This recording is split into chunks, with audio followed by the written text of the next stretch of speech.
Did you know that there are enough out of commission or unused shipping containers to go around the world 3 times? That's a lot of containers and a lot of waste in the environment. Now, I didn't know that statistic before until I met up with a local startup here in Toronto called Container Built. And they can customize and make shipping containers into virtually anything you want. They can build in bathrooms, showers, kitchenettes, living rooms, bedrooms. They can build decks on top of the container. They can make outdoor showers. It's absolutely crazy what they can do. And at the moment, they specialize in helping people build them custom made, and then they drop them in rural locations. I mean, rural in Toronto is really just about 30 or 40 minutes away. And they usually build these as cottage replacements because you can actually build them at a fraction of the cost of building an actual structure. And you can move them anywhere you want. In this case here, this one's a really badass hunting shelter.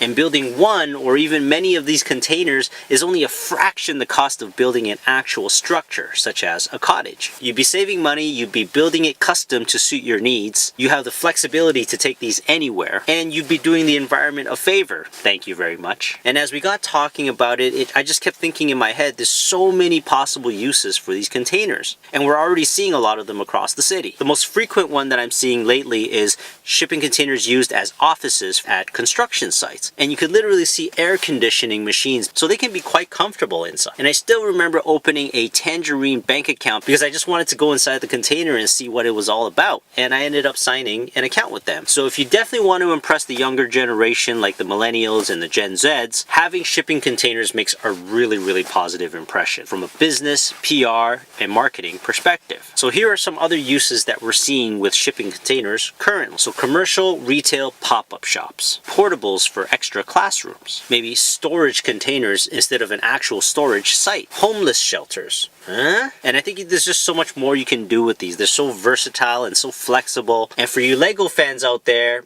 it's really only limited to your imagination. But I think a real solid play for these things is in the recreational or vacation space, or even to build resorts to offer a completely different rural experience. Can you imagine going out there as a team retreat and everyone has their own shipping container to live in, and you create all these different unique activities for your corporate team event? And of course, ever since the national legalization of marijuana across Canada, this could be an incredible opportunity for some enterprising entrepreneurs, I tell you. And of course, with all the negative press around Airbnbs inside the city, you can virtually run free with no regulation out in the rural areas because you can drop them in remote locations. And I know a lot of people, and even including myself, we want to disconnect sometimes from our digital lives so that we can actually do some productive work such as writing. I know this is going to be popular for you writers and bloggers. Now, of course, because of the accommodations, you would have to offer a much steeper discount compared to cottages or resorts. And I'm sure you'll be able to find people who don't want to pay $200 or $300 a night for a cottage, but you can also make that up in terms of a different and unique experience. And I don't realistically think that people can live in these things full time unless you're building a full out mansion with like 10 containers. But I definitely think there's a use case for them in the tourism industry, where they are much cheaper to rent on Airbnb compared to a resort. It'll fall somewhere in between camping in a tent and a straight up cottage resort, kind of like the Koa cabins, you know what I mean? So if you're an entrepreneur or you're in the vacation and resort business and you're thinking of something new that you want to offer to this marketplace here in Toronto or anywhere in Canada, then give me a call, because this could be an interesting and novel way to capture some vacation and entertainment dollars for people who are